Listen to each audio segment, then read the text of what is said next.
side eye. Criminal offensive side eye.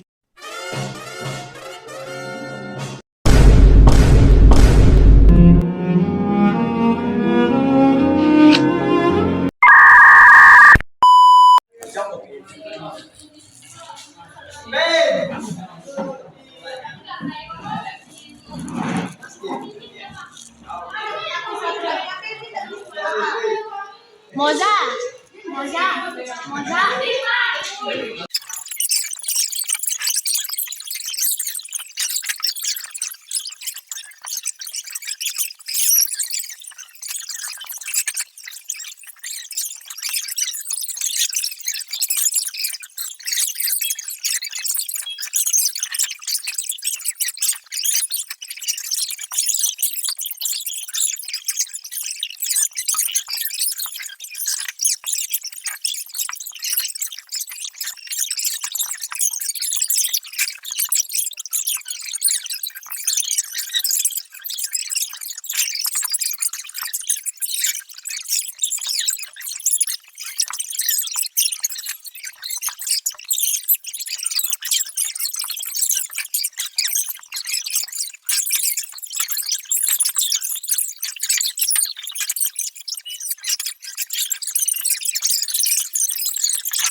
Saya Rasantoi. Saya Kristi. Saya Akun. Saya Eri.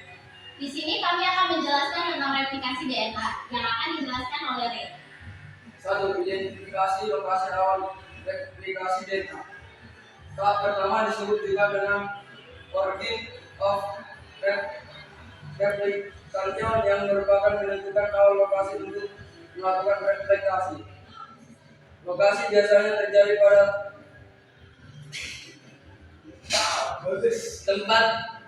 tempat yang memiliki banyak uraian basa timin T dan basa adenin A. Ketika sudah mendapatkan lokasi, maka protein atau poliprotein akan langsung berikatan dengan DNA dan mulailah proses replikasi rantai DNA. 2. Penguraian DNA rantai ganda ke DNA rantai tunggal. Berikutnya, setelah mendapatkan lokasi replikasi, menguraikan DNA yang memiliki rantai ganda menjadi rantai tunggal. Caranya adalah dengan proses katalisis yang dilakukan oleh enzim helikase.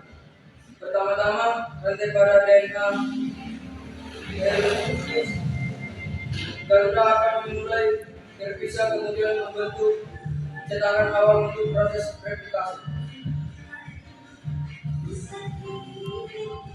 3. Pembentukan dapur replikasi.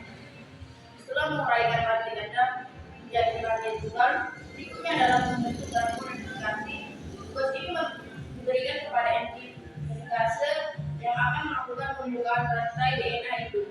Kemudian masing-masing rantai akan terpisah dan dihalangi oleh SSBB agar tidak ada saling kembali. Kemudian enzim helikase akan membentuk satu rantai RNA lalu menjadi DNA primer. Setelah itu, enzim DNA polimerase akan melakukan sintesis protein pada rantai DNA baru sebagai induk DNA. 4. Emulasi dan inisiasi.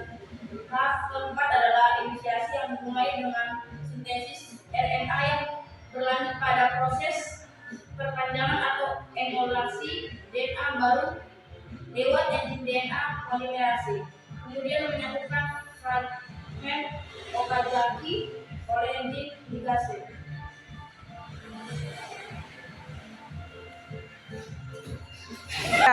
5. Pembentukan gelembung replikasi.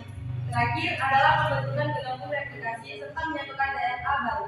Lokasi sintesis DNA dikenal dengan gelembung replikasi. Adapun proses akhir disebut dengan penyatuan DNA tunggal menjadi DNA ganda. Struktur DNA. Molekul DNA bisa ditemukan pada setiap sel yang di dalamnya terdapat nukleus. Adapun struktur DNA terdiri dari nukleotida paralel. Molekul DNA pada kromosom memiliki rantai ganda yang berukuran panjang. Setiap rantai berjalan dengan cara berkebalikan dan kedua rantai tersebut saling bertaut dengan ikatan hidrogen. Beberapa komponen utama DNA adalah gugus fosfat, gula deoksiribosa, dan nukleobasa atau basa hidrogen. Dalam ilmu biologi, tahapan replikasi DNA menjelaskan tentang bagaimana DNA bisa berkembang dalam suatu sel. Dalam sel eukariotik, waktu replikasi sudah diatur, sedangkan pada sel prokariotik terjadi terus-menerus. Jadi saya akan membacakan tentang proses penerjemahan DNA melibatkan langkah-langkah berikut. Pertama, transkripsi. Proses ini melibatkan pembentukan molekul RNA atau asam ribonukleat dari DNA. Proses ini dimulai dengan pembentukan ikatan hidrogen antara atom hidrogen dalam guanin dan atom oksigen dalam kloropil yang membentuk ikatan yang lebih kuat dan membentuk struktur heliks ganda RNA. Kedua, pembentukan ikatan fosfat guanin. Ikatan fosfat guanin juga membentuk ikatan yang lebih kuat, membentuk struktur heliks ganda RNA. Tiga, pembentukan ikatan fosfat sitokin. Ikatan fosfat sitokin juga membentuk ikatan yang lebih kuat, membentuk struktur heliks ganda RNA. Yang keempat, pembentukan ikatan hidrogen antara pasangan nukleotida. Ikatan hidrogen antara pasangan nukleotida juga membentuk ikatan yang lebih kuat, membentuk struktur heliks ganda RNA. Yang kelima, pembentukan ikatan fosfat-fosfat. kuat membentuk struktur helix.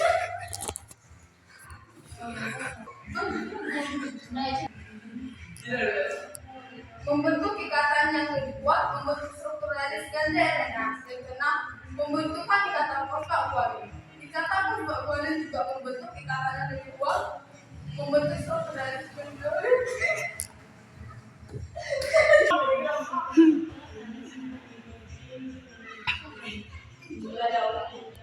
Yang keenam, pembentukan ikatan fosfatguanin. Ikatan fosfatguanin juga membentuk ikatan yang lebih kuat, membentuk struktur helix ganda RNA.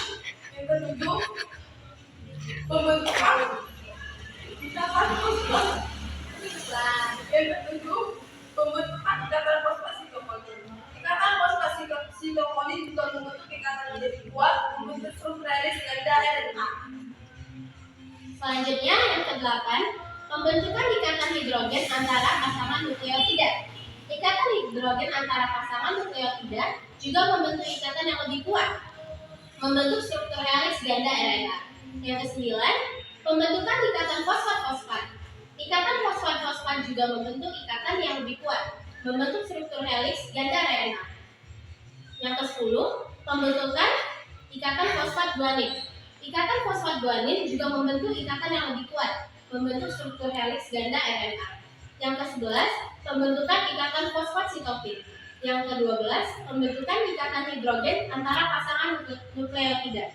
Ikatan hidrogen antara pasangan nukleotida juga membentuk ikatan yang lebih kuat, membentuk struktur helix ganda RNA. Yang ke-13, pembentukan ikatan fosfat-fosfat. Yang ke-14, pembentukan ikatan fosfat guanin. Yang ke-15, pembentukan ikatan fosfat sitopin. Yang ke-16, pembentukan ikatan hidrogen antara pasangan nukleotida. Yang ke-17, pembentukan ikatan fosfat-fosfat. Yang ke-18, pembentukan ikatan fosfat-fosfat guanin. Yang ke-19, pembentukan ikatan fosfat sitopin. Yang ke-20, pembentukan ikatan hidrogen antara pasangan nukleotida. Yang ke-21, pembentukan ikatan fosfat-fosfat. Yang ke-22, pembentukan ikatan fosfat guanin. Sekian penjelasan tentang proses pembentukan DNA dan cara menerjemahkannya dari Kelompok 1. Sekian, terima kasih.